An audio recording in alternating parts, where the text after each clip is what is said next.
please, and I hope that other participants will join us in this room.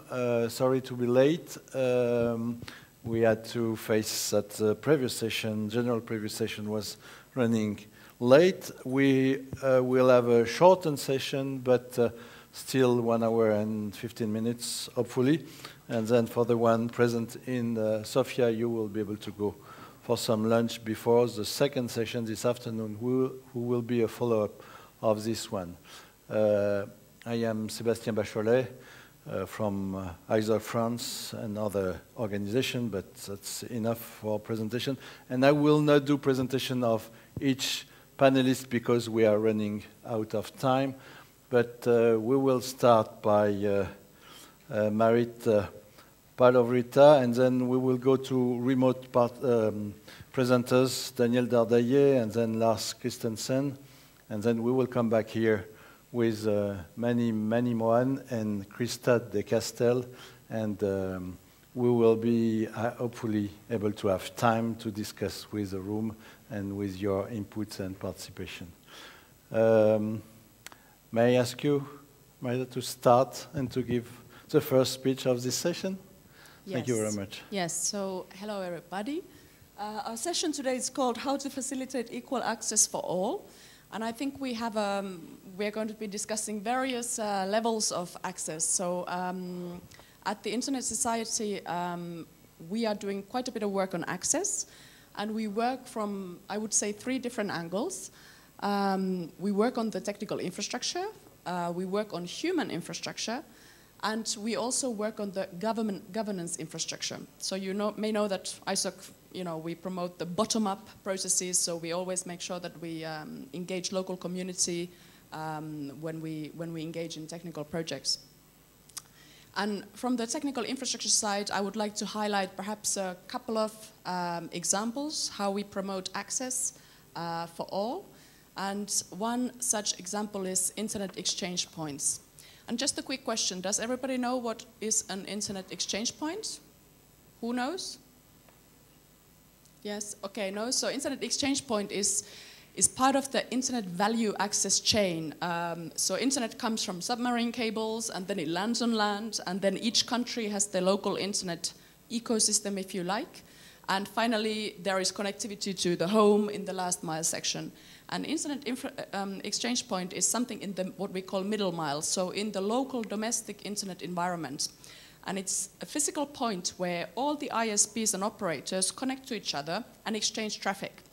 And what this does is that typically we at EuroDIG, we would promote a neutral internet exchange point which is open for all on same terms and conditions, and also a not-for-profit model. So an internet exchange point which facilitates the market's functioning, if you like, encourages competition, so creates a level playing field for all operators, both the big ones, incumbents, but also the smaller ones, lowers barriers to market access to new entrants.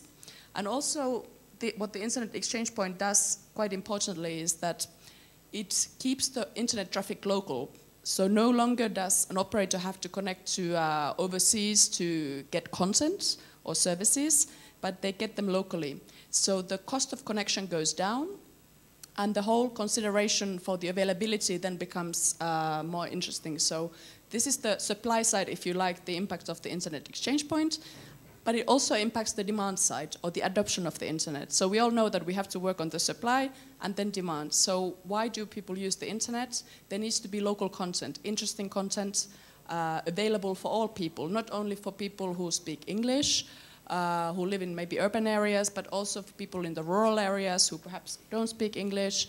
So the internet exchange point also typically attracts local content. So we often see data centers being established next to an exchange point, and then this would encourage typically local perhaps entrepreneurs or startups to create local content and to start hosting this locally, and thus making content more available for local audience. And the government may also encourage this development. So we see now in Europe at least that many governments are giving open data, releasing data for creating new apps and services. And this kind of development, of course, then also encourages the local content and makes the internet more interesting for local people, and hence facilitating access, if you like. The other example I will briefly mention is we also then focus on last mile. So I think many of us know that internet is widely available in urban areas, in densely populated areas, but then in remote rural areas, access tends to be lower. So what we also do is we have a program on wireless community projects that we've kicked off in Asia, and we are now also looking into then, especially in Eastern Europe, to see if we could perhaps pilot some of these projects on a community basis in Eastern European countries where maybe the commercial operators and the business case is not yet ready for commercial operators to move in. So this is just my little introduction on how ISOC engages on the technical side. And as I said, also we do skills work, but I will perhaps now give the floor to the next speaker, and we can then discuss some of the details later on. Okay, thank you very much. Yes, we will go to Daniel Dardaillet, if it's possible. Daniel, can you hear us or hear me? And yes, I can hear you very well.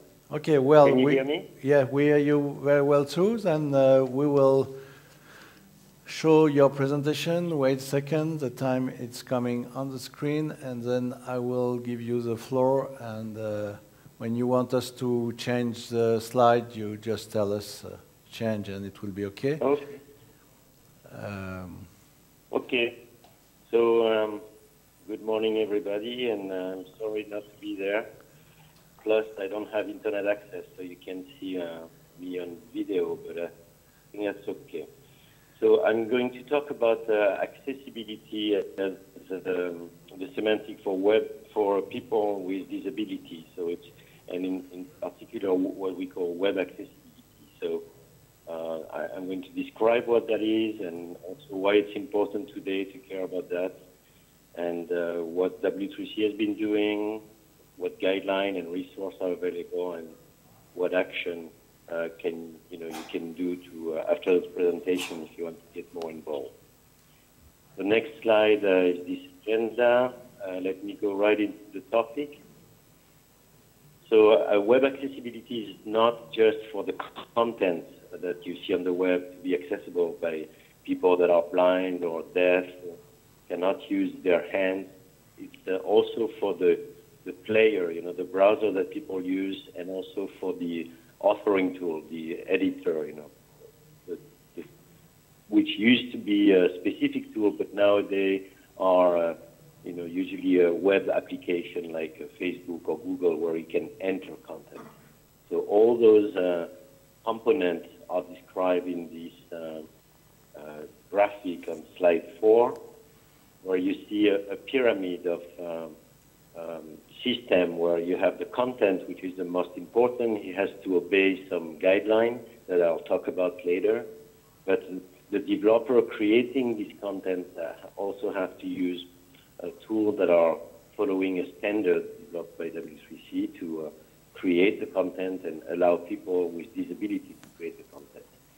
And the user also, of course, they have to have assistive technology for their disability, but there is a standard as well that explains how the user agent, the browser, has to perform for a person with disability. So all that sort of creates an architecture for web accessibility that W3C has been developing for 18 years now. So the technology that are underneath that pyramid are the technology that W3C develops, HTML, etc. So they have also to be not only developed with assistive technology and disability in mind, but they have to be also implemented that way. So we have to work with the people implementing those technologies. Okay, so I'll go over the detail of the reason why it's important to care about that. Well, it has been important for as long as the web has existed. There are a lot of barriers on the web to use the technology as people without disability. So we have to we have created this barrier in a sense. Before the web, the the content was mostly text online, so it was okay to translate that into Braille or into voice outputs. But with the explosion of Web 2 application and graphics and multimedia, the level of accessibility has been going down. So we have had to care for that since the beginning of the web, in fact, since we realized what was the problem. Of course, there are many more people with disability now than before, because there are many reasons. You'll see the detail on the slide, but people are aging mostly, and people have to be online. They don't have an option. Everything happens online today. And of course, there are legal, we're at an internet governance conference, so I'll go over, of course, the detail of the legal requirements. There are legislation that have to be accessible, in a sense, to talk about accessibility. And one of the most important for the industry is that whatever you do for making a website or an application more accessible is going to be beneficial for not just the accessibility expert and the disability population, but everybody using different modality and things like that. So the next slide, if you go to slide 6, it goes over the detail of the importance. Let me just go through slide 7 quickly. I think we don't have a lot of time, but just to mention that web accessibility is not just for visual impairment, but it's for all kinds of problems.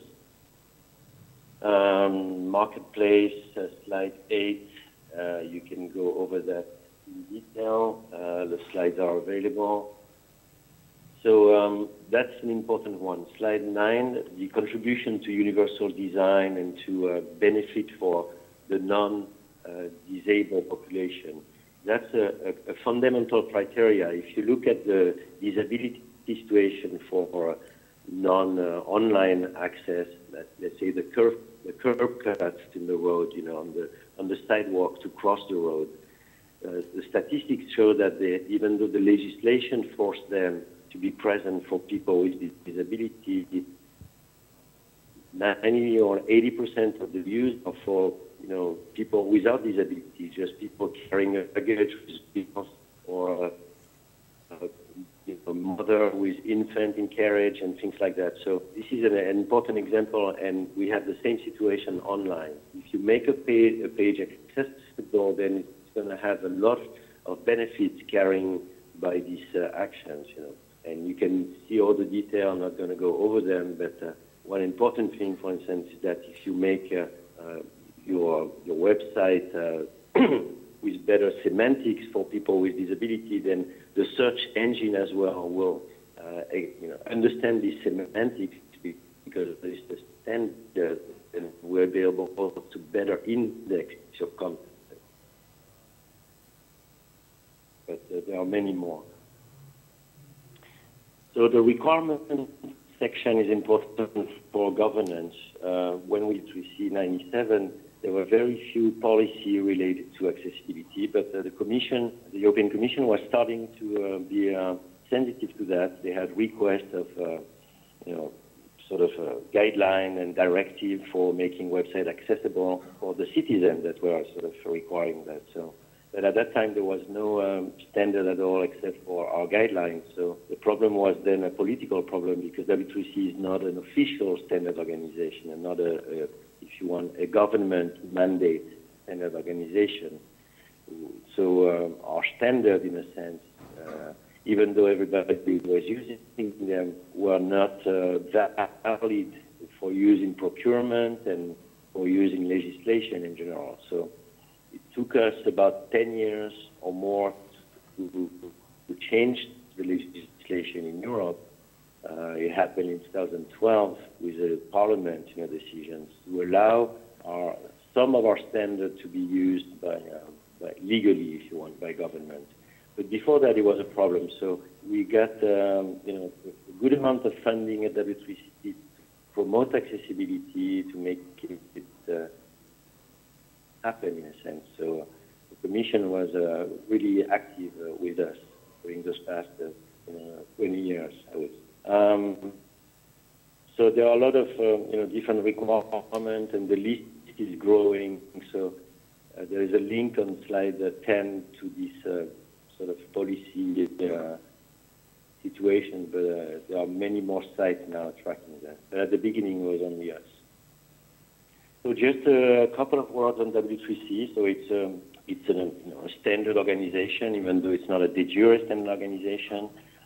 Some of our standards are now promoted as ISO standards. So web accessibility was the first one for this path, transposition to happen. So it's now ISO 40500 or 4500. So it's sort of a sign that it's really a recognized standard that can be used by not just the people that trust the internet forum and consortia, but all the regular, government, policy-oriented people in 200 countries that for which the ISO brand of standard is better in a sense. So W3C develops a lot of web standards, and some of them have been now made ISO standard, but most of them are used by the industry and therefore by everybody. So we administratively we operate from different host sites. So there is not a legal W3C. It's a project between various neutral organizations. On slide 11, you have the list: MIT, RCM in Europe, etc. And our activities are sort of spread across all these geography, and web accessibility is one of the pillars of the W3C1. And the 5 sort of domain of the W3C. So the Web Accessibility Initiative is the domain for accessibility. As I mentioned, it was sponsored by various governments, which I suppose so right the need for a better standard in that area, which is now very useful because it can be used by the entire industry. You have to understand for the industry, which is a funding W3C, it was very important to have this technology delivered and a standard recognized, because it's a nightmare for them to adapt to each different country, which used to have different legislation for accessibility. So when you have a big procurement with thousands of software to deliver, and your IBM or Oracle, you don't want to develop your project for each country and have different quality assessment for accessibility, etc. So it's very important to have one standard. It sort of favor, an open market of products. So I don't know how long I have. I can go over some of the detail of how the web accessibility is organized. There are basically several working groups. Daniel, it's Sébastien. Sorry to interrupt you, but I think we got your message, and I think we will put your presentation on the website. And if there are people who need more information on that, we will ask them to direct to W3C, to you, and to your colleague. May I ask you to conclude your presentation, Daniel, please? Okay, so let's go to the last slide. And you can see some pointers, some references to some resource that you can visit. Most of the information is public, participation is public. So, if you're interested in the future of web accessibility, I encourage you to look at those resources. And with that, thanks for your attention. Thank you, Daniel. Thank you very much. And hope that next time you will be with us and not just on the phone. And I don't know, you will stay on the phone or you will disconnect, and just to know if when we finish the presentation we can come back to you for question, or you prefer not to be online? No, I can stay on WebEx on the phone for a while. Okay, thank you very much, then Daniel, and maybe later with question. Okay, now let's go to the other remote presenter. It's Lars Christensen. We need to go to WebEx, and then you will be able to share your presentation. I give you the floor, Lars. Thank you very much for joining us online. Yes, thank you. You should be able to see my screen now. I'm not going to go through a major presentation. I'm just going to show you a few examples of what it is that we do. So greetings from Denmark, and I'm sorry I couldn't be there today. I represent the RoboBraille Consortium, which is an organization of other organizations who are promoting universal access to alternate media in order to support inclusion and self-sufficiency of those with special needs in education, in the workplace, and also social inclusion.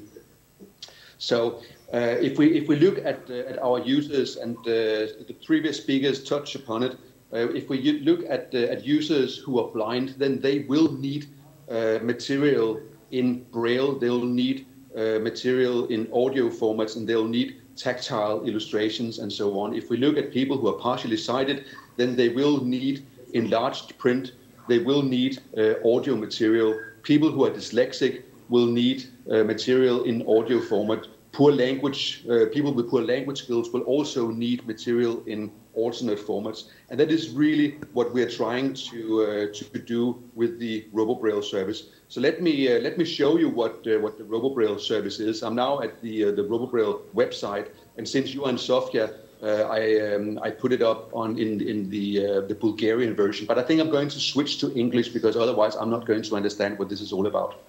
So what we are doing is that we're going from country to country in Europe and beyond, and we're implementing the RoboBraille service, which is an automated document conversion service that can convert a whole range of different documents from one format and into a number of alternate formats.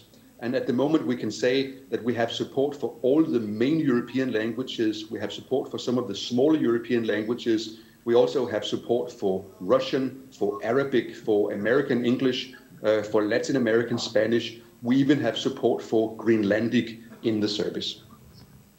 So we're trying to solve some rather practical problems with the service. So let me just show you what it is to convert a document. It's a free service that users in employment, users in education can use to convert whatever material that they need to convert. So what I'm doing now is that I'm uploading a document to the service. This first document I uploaded is called document with mathcontents.docx. And since this is a docx file, we assume that it's a Word document. And because of that, we offer the following 6 conversion options to the user. We can convert it into an MP3 audio file, into a DAISY full text, full audio document, into a DAISY document. And by the way, a DAISY document is a structured audiobook. You may know, if you're familiar with the MP3 format, you know that this is a linear format, and it can be very difficult to orientate and navigate within that format. The DAISY format, in contrast, is a structured audiobook format where you have all the navigational aids that you need in order to orientate yourself and navigate in the document. So you have a table of contents, you have a concept of pages, you have headings, and so on. So, and you can use the service to convert documents into structured audiobooks, even documents that contains math equations and other scientific notation. You can also convert the document into a digital Braille book that can then be embossed on a Braille embosser or showed on a Braille display. You can convert documents into ebooks so that they can be rendered on an ebook reader, a commercial ebook reader, and they can be changed to the personal preferences of users who are going to be reading it. That could be people with low vision, or it could be people who are dyslexic. And then finally, we have what we call a set of accessibility conversion options where we can convert inaccessible documents. That could be scanned documents, it could be JPEG pictures of text, it could be PowerPoint presentations and so on. Documents that are tricky to use if you are blind, if you are partially sighted, or if you are dyslexic. So let me just show you what we can do in terms of MP3 audio. I'm using the British English version of the site, so it actually assumes that the document is in English, but it may be that I know differently. It may be that the document is actually in French, or the document may be in Russian or another language, and I can simply just switch to that particular speed synthesizer. I can also set the speed of the audio for this. And then the last thing I need to do is simply just to key in my email address and submit the document. And now everything is done automatically. So this is the RoboBraille service. Let me show you just one more conversion option that we have in the service. I'm uploading this time The Princess and the this fairy tale by Hans Christian Andersen in a PDF version. And what I'll do now is I'll do an accessibility conversion of it. And in step 3, where I before had all these different languages, I now get a list of various document types that I can convert the document into. I just decide to have the document converted into a Word file, like this. Right. So this was really all I wanted to show you. We have the RoboBraille service. It has been, like I said, implemented throughout Europe. It is available in many European languages. It has a lot of different interfaces to it. We also have a companion digital library for alternate media that we are setting up in various countries. It's either used, as in our own country, as a national resource for teachers, for parents, and for others to log into to retrieve education material, or as the example from Romania, it's used as a shared repository of schools for people with low vision and people who are blind to share education material. So, and I think I'll just leave it at that. So thank you so much for your attention, and I'll just hang on and answer any questions that you have. Thank you very much, Lars. We get a very brilliant presentation from other country here, and now we will come back to this room with people live. You can see them, and that's also good. May I ask Manny to take the floor and to give his presentation or some thought about the issue? Thank you, Manny. Thanks, Sebastian. So I think when we look at internet access, so we know from all the macro level numbers, there are probably more than 4 billion consumers who are not connected to the internet as of today, and the number will decrease over time. There are, I think, 3 dimensions that people primarily talk about when it comes to barriers to internet adoption. One of them is affordability, and Mary talked about how internet exchange points and increasing submarine capacity, particularly around Africa, has helped to reduce affordability or improve affordability and reduce connectivity costs. The other dimension is accessibility, and one of them is accessibility for people who don't have the ability as others to access content. And again, we've seen innovation in those areas from Lars and Daniel about how that area is being improved. And the third area is availability of infrastructure, particularly last mile infrastructure. In many parts of the world, particularly in the developing world, mobile is the first point of access for consumers. Fixed broadband infrastructure is very poor, maybe less than 10% of the population is covered by that. So for example, out of the 4.5 billion people without internet access, more than half of them live in Asia. But the important point to note is that about 1.5 billion people have access to a 3G mobile signal, but still don't connect to the internet. And so there are availability of infrastructure, availability of mobile signal is not the primary issue that is affecting internet adoption.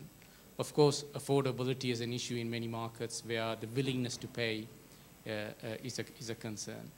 But if you dig further down, and if you look at some of the countries in Asia, for example, you can compare India versus Sri Lanka. So Sri Lanka, for example, has one of the cheapest access prices for internet, less than $5 per month for about 500 megabytes per access. It has more than 80% coverage of 3G signals. It has a very high literacy rate, over 90%. But still, internet penetration is less than 20%. Many of you might have read a recent McKinsey report looking at barriers to internet adoption. If you haven't, I encourage you to to look at the report. And I think one of the fourth factors it identified was the incentive to use internet. So despite having average incomes that are sufficient to meet the cost of internet access, despite having availability of internet access, despite having a higher literacy rate to use the internet, still people are not using internet in many parts of the world. And it is not really just an emerging market issue. So even, for example, in the United Kingdom, more than 6 million adults don't use the internet. In the United States, more than 50 million adults don't use the internet. And disability is one factor. The other two factors are, one, age. So primarily the people who are older, who are maybe 70 plus years of age, don't tend to use the internet. And also underprivileged consumers, so people from lower socioeconomic groups also don't tend to use the internet. So I think the availability, accessibility, and the affordability issues would be solved with time, as, for example, smartphone prices come down, prices of data plans come down, internet exchange points and broadband connectivity between continents continue to grow. But I think still the question of incentive has to be addressed if we are going to get internet access by not 20% of the people, but 80% of the people in many parts of the world. And I think that's where many of us could help, because the reason most cited by those who don't access the internet is they don't see a need to access it. And so there's a lack of awareness, and maybe there's a lack of trust given the concerns around monitoring of behavior by third-party companies and governments. So I think that aspect needs to be addressed if we are to solve this problem. So I just wanted to bring two other dimensions, which is availability and relevance or incentive into the debate about accessibility and affordability. Thank you. Thank you very much, Manny. And now I will ask Christina to say a few words. And usually when I go to a library, I go to take a paper book. Why you are coming to talk to us about internet governance? It's not on a paper book. Absolutely. So a lot of people do think about libraries in traditional ways as places to borrow paper books. And what we see more and more, and what we think of as librarians, is that libraries are about access to information. And the book has been the vehicle for many years. But the vehicle for access to information is now computers and technology. And many countries in Europe have started to recognize that internet access is a human right. And as the other panelists have noted, it's a right that isn't available to everyone. So 23% of Europe doesn't have internet access in their homes right now. And this is the place where libraries can really make a difference, that by providing computers with internet access in libraries, we give the opportunity for people who can't afford it in their homes or who don't have the skills to use the internet or to use computers, a place where they can come and gain those skills. The thing that's important about libraries is that they're trusted institutions, and they're trusted by people who may not have the same advantages, who may have lower income, also by women and by families and by children, which means that they're a place to reach communities that may not be able to access technology in the way that more privileged groups are. We know that 13.9 million people use libraries for computers and internet access in Europe annually, and for 1.9 of them, it's the only place that they can go for free public access to the internet. So a really critical part of being part of our cultural, our social lives for access to e-government services. It's also important for the 30% of people that are living in rural areas. And so what the library can be is at that first place to reach out with the infrastructure to bring the internet into rural areas where mobile perhaps isn't affordable yet, but we can lay the infrastructure to start with a library. So it's important that we really begin to see that a library is about access to information and the skills that people can gain, rather than about the borrowing of printed books, which is certainly the history of libraries. as far as the skills that libraries convey, media and information literacy is a core part of what libraries have always taught. And we've taught it in the context of what the rules are around copyright, but also it's really about how people can learn to make their own informed decisions. So how can they evaluate information, and how can they determine which information is trustworthy and which is not? So this is something that libraries and library staff feel is an important thing to teach. It's also an area that has been of increasing interest, is teaching people how to protect themselves online. So freedom of expression and privacy of personal information are important values to libraries, and as a result, this is an area that libraries make an effort to teach people about. And certainly a theme that we've been hearing over and over yesterday and today at these sessions is how important it is for people to become aware of the privacy and the security of their information. And so it's a place that libraries can assist by being somewhere that is trusted, and people can come to learn about how to use the internet and technology. Not everyone has a friend or a family member that can teach them how to use their smartphone for the first time. And so this is a place where libraries are starting to fill those gaps around the world. And so an important part of our way of bridging that last 23% for Europe who don't have computers with internet in their homes. Thank you very much, Christina. The next time I go to my library, I will ask them if they can help me with connection, internet connection. So that's a good news for me. And thank you. Now we have half an hour, and I would like very much if you have questions or comments from the participants. Then if you wish to take the floor, we will give you a microphone, and you will be able to make comments, intervene, to talk. Yes? Thank you.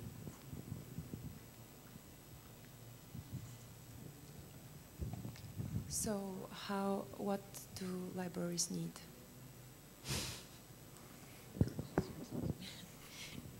Thank you for that question. So some of the things that are useful for libraries in order to fulfill this role would be for governments to commission research on the state of media and information literacy in their countries and regions, so that training that's appropriate to the needs of the specific communities can be designed and delivered in those facilities.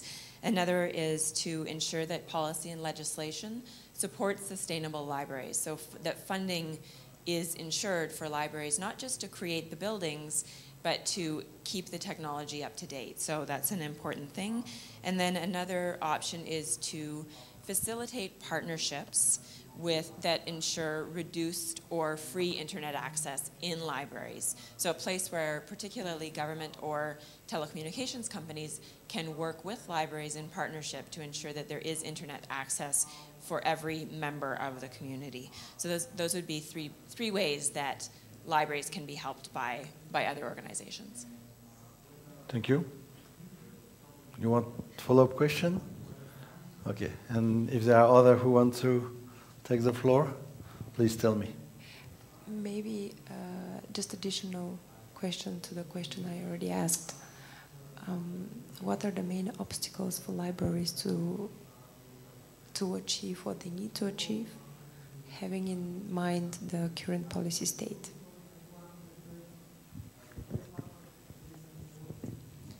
So in this area, the current obstacles would be partly the recognition that this is a function of libraries. So we need to work ourselves on greater awareness around the world of libraries as a place for help with technology and for access to technology. So this is something that both governments and libraries need to do a better job of. That the obstacle of funding is certainly the primary one, making sure that there is the technology in place in the libraries and that it is maintained. And then also that we have skills in libraries of library staff. And so sometimes that can be assisted by bringing groups together, supporting the meetings that help people who work in libraries to learn new skills. So those are some of the core obstacles right now. Thank you. Do we have something online? Nothing. Okay, then I will ask a question, if there are no other questions, to you, Marit. You talked to us about the exchange point. That's, I will say, a technical need. Can you tell us about another point that EuroDIG is working on for better access? Because the motto of EuroDIG is Internet for all, then I guess everything must be in this direction. But if you can take another example, will be great. Yeah, please. So I very much liked actually Mani's analysis of the situation, and you highlighted two things that kind of are the points that are crucial for improving access. And one was awareness, another one was trust. And I think this is very much in line also with the Internet Society's interpretation of things. So technical infrastructure evolves and is being built as we speak, but more and more we see that it's about awareness and trust. And awareness, of course, then relates directly back to, well, e-skills, capacity building activities. And at EuroDIG, of course, we are an organization that promotes bottom-up governance, as I already said. So what we try to do with our projects, whether it's IXP, whether it's last mile connectivity, we always try to include the local community in the projects from the beginning. So for example, in the rural Wi-Fi projects that we've done, it's actually called, you can find there's a very good website with many best practices from Asia. I think it's Wireless for Communities, wireless4communities.org. You can Google it, and you will see that there's a very extensive training program. So in fact, what has happened is that we brought on some initial trainers to a community, rural community, and they have then trained the local people for various functions to run the local internet. So there will be people who, for example, had maybe some technical capability, and they became systems administrators in the local school that was connected, or perhaps the government building or the hospital. Then you have really regular citizens who found new professions through the internet, and they wanted to, for example, become entrepreneurs and establish a business. So we did e-skills training, software training, all kinds of things, so that you start seeing local champions in the community who can then make sure that the internet is sustainable and also in the long run will be successful in the community. On the technical level, I mean, EuroDIG, of course, is a technical community organization in part. So we also have a heavy focus on the capacity building in the internet space. And I think on the trust especially, there's a lot of work going on, probably in the rooms next door where they're talking about cybersecurity, etc., on the various trainings and current developments that are being ongoing at the moment. But I'm not going to go into that. But this is also very much a consideration when we talk about access in countries, etc. So those were maybe my thoughts on the local community and how to involve and make sure that we have the skills in the community. Okay, thank you very much. Anyone want to take the floor? If not, I will. Wait. I will give you the microphone because the people online will not hear you if you don't have the microphone. So it's all about having access to broadband, is it? Infrastructure.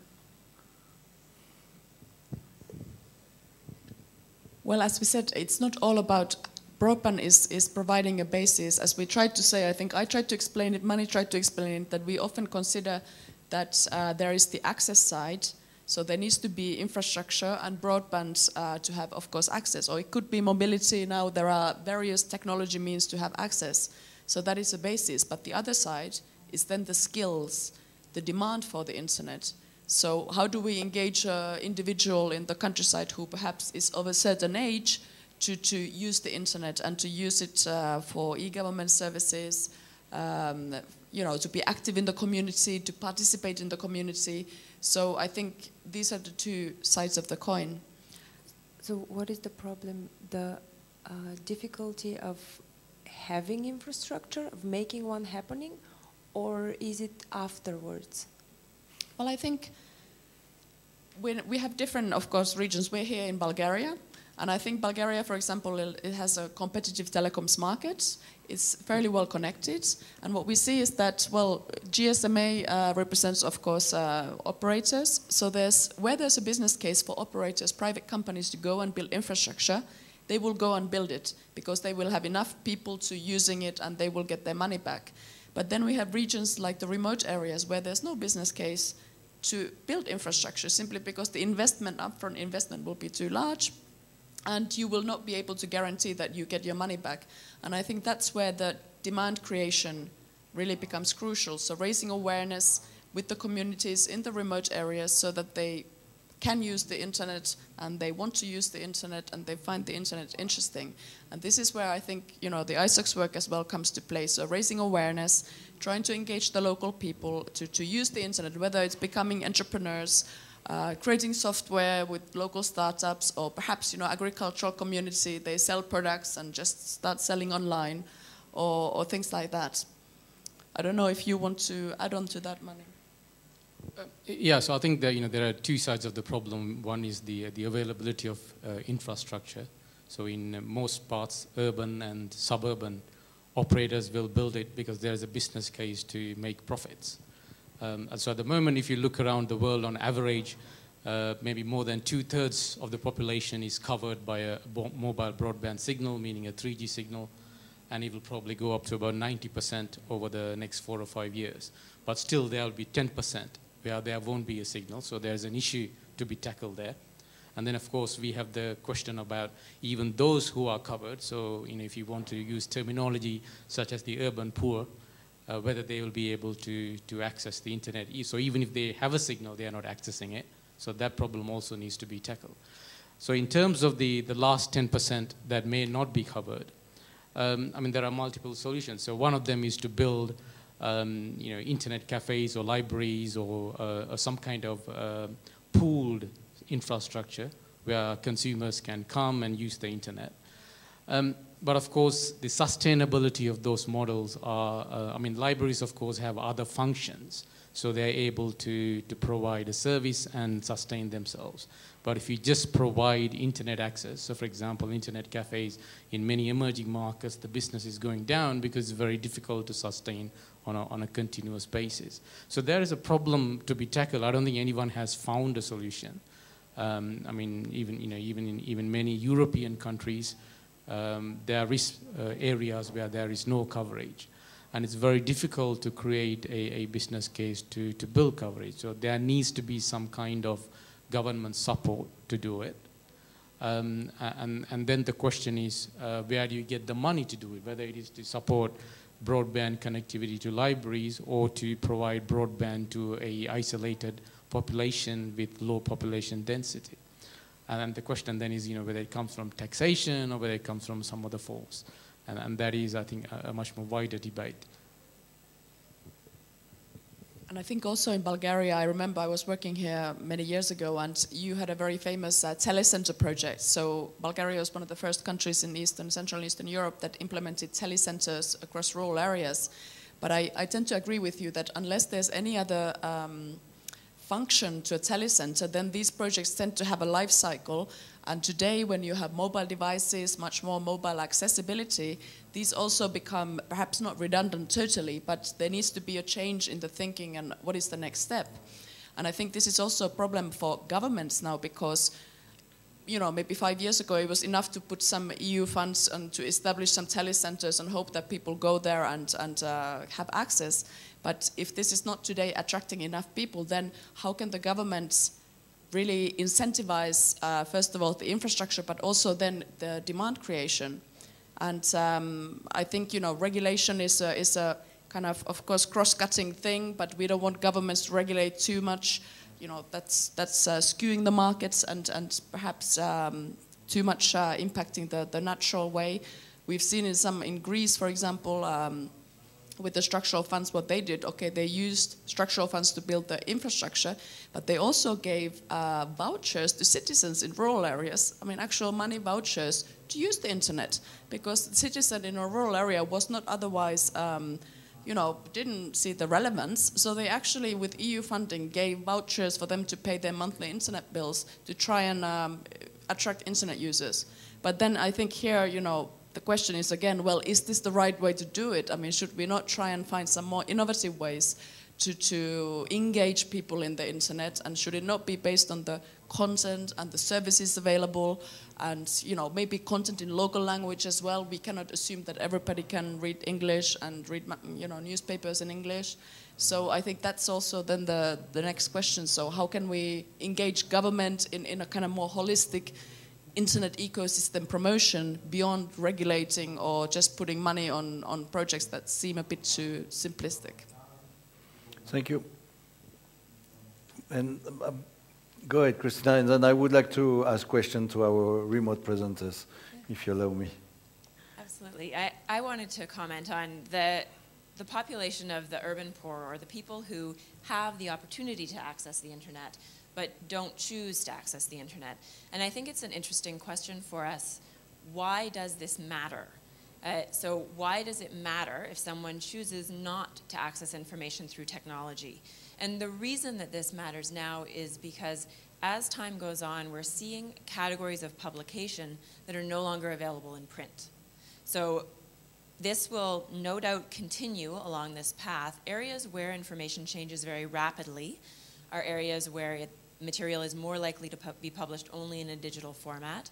In scientific research, in health, and in technology, we know that these areas tend to move so quickly that it's no longer economically sensible to make those publications in print format. And so there are categories of information people don't have access to.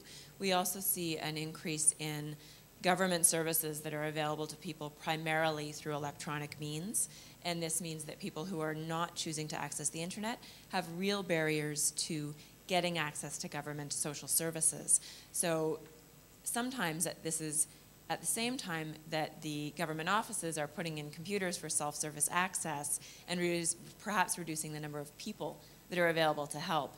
And so we create additional barriers for people who don't have technology skills. This is the reason why it's great to put computers in libraries rather than telecenters that don't have those other services, so that we do have something sustainable with staff who are trained in access to information specifically. And the research in looking at computers in telecenters versus libraries has found that when computers with internet are in libraries, people access more government services, more health information, more of the specific kinds of things that they need to improve their lives. Thank you, Christina. Daniel, you are still online? Yes. Yes. I would like to ask you the following question. What we, as participants of in EuroDIG, but as internet user or businesses, what we can do to be sure that the standards you are promoting in W3C are really used on the web developed by company, by the government, by non-for-profit association. What can we do to help you?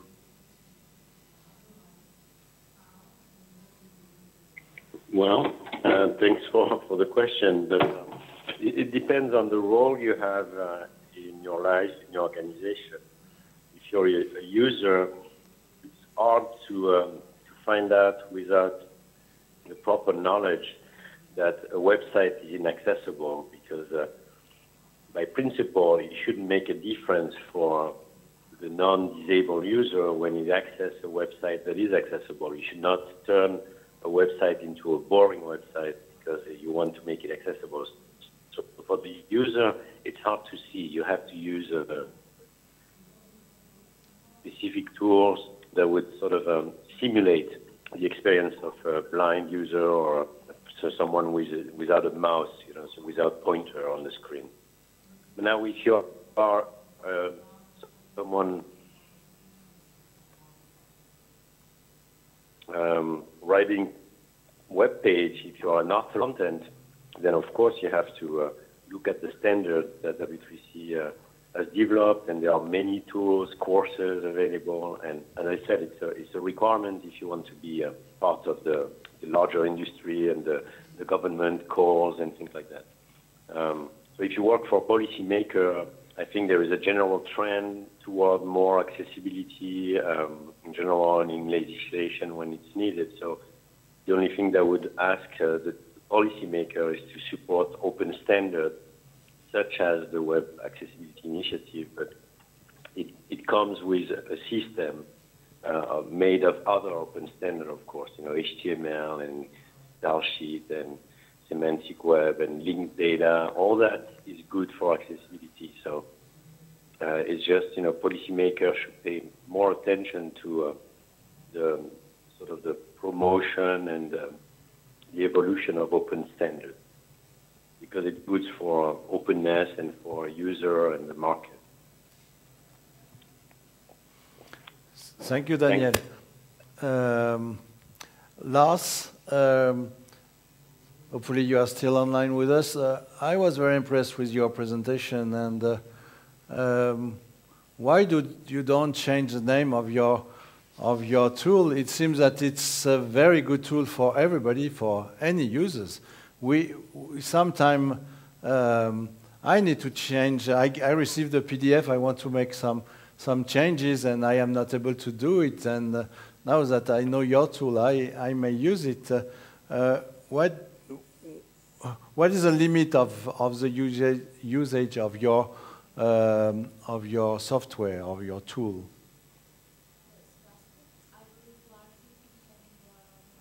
No, it's not anymore online. Oh, that's a pity. Okay, then no answer. Any comments or questions from the room, or did I need to follow on with some other questions? Yes.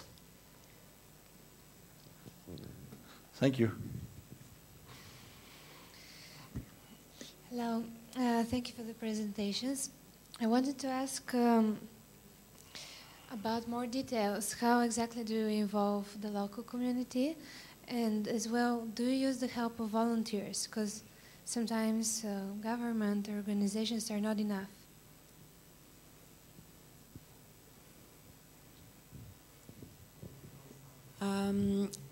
So regarding volunteers, the Internet Society is of course a non-profit organization, part of the technical civil community, civil society if you like. And we have in many countries local associations that we call chapters. There's one in Bulgaria, for example. And this is our natural, I suppose, go-to base when we do engagements. So we would like always to include our chapters. There are also many other members. People can be individual members, etc. But for us, I think this is the natural go-to place. And when we do engagements, whether it's trainings, we also do a lot of, for example, events just to get stakeholders together. We are very conscious of the fact that we would like everybody to be in the room so that it's truly multi-stakeholder. And this means that, okay, we need the government, as we've discussed, because government can be a very important facilitator for access. We need the business, because at the end of the day, if we want sustainability and investment, we need the businesses to make it happen. But we then also need the civil society and the sector. And we are very conscious that we always include the civil society. And this could be anybody who simply has an interest from the maybe end user point of view, maybe has a concern on a specific aspect like, I don't know, freedom of information or human rights even, because internet of course touches all these things. So we try and do this in a proactive way when we engage the local community. But it depends of course on countries, how active people are, etc. But we try and do this. Thank you. Did I answer your question, or? Can you, to finish, maybe add a few words? You are talking about project, but sometime something happened in the country, and our chapter get mobilized and try to mobilize all the other chapter and ISOC Global, and it's also a very powerful tool to help a population. And yes. So many times, for example, I mean, related to internet access, there are, for example, government introduces a bill. So I'm taking an example from Hungary, I think it was last year, tax on the internet. And it was being introduced, the bill. And immediately this caused waves in the news. We saw it, it came up in news in Europe, across the world. And immediately, you know, we start in the region receiving questions, and the first go-to point for us is the chapter. So to contact with, in this case, Hungary ISOC to ask what's going on, can we understand what's the background, is there something we can do, can we put out a press release, who do we know who is in our community that perhaps could, you know, try and influence the government or to make the case for in this case, a neutral open internet that doesn't necessarily be taxed. So we do this on a regular basis. But of course, you know, civil society is a very large area. So we try and engage the civil society, well, as I said, through the chapters, but also then like here in the EuroDIG. So it's very nice to see new people and to be able to then talk to you here on a more kind of wider basis.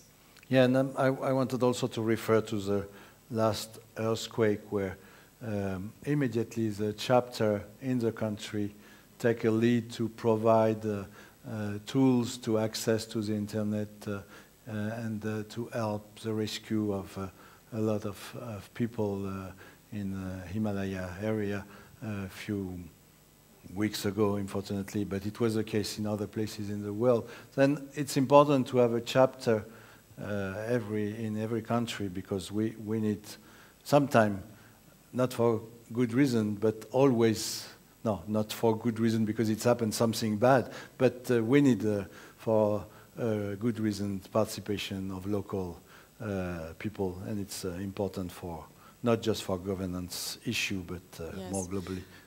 And just maybe as a follow-up, I mean, in preparation for this session, I mean, chapter was the go-to person. We wanted a representative from Bulgaria, and in the follow-up session after lunch, we will have the CEO of your communications agency who will come and talk about the Bulgarian case in terms of creating and promoting access. So this may be also an opportunity for you to get involved and ask directly from the government people, you know, how are they taking civil society into consideration in the specific case of Bulgaria, because I imagine this is of, well, special interest to you. So. Okay, it seems that we have to conclude. I saw the organizer coming to us saying it's finished, and it's a good transition to say that now you have time to go for lunch, but come back to this room. We will have a follow-up session on the specific example of what we, our people, our organization do on that subject, and that will be a very interesting follow-up. I would like to thank the presenters, and I may ask you to clap those presenters online and here, and thank you for coming for this session, and have a good lunch, and please come back this afternoon.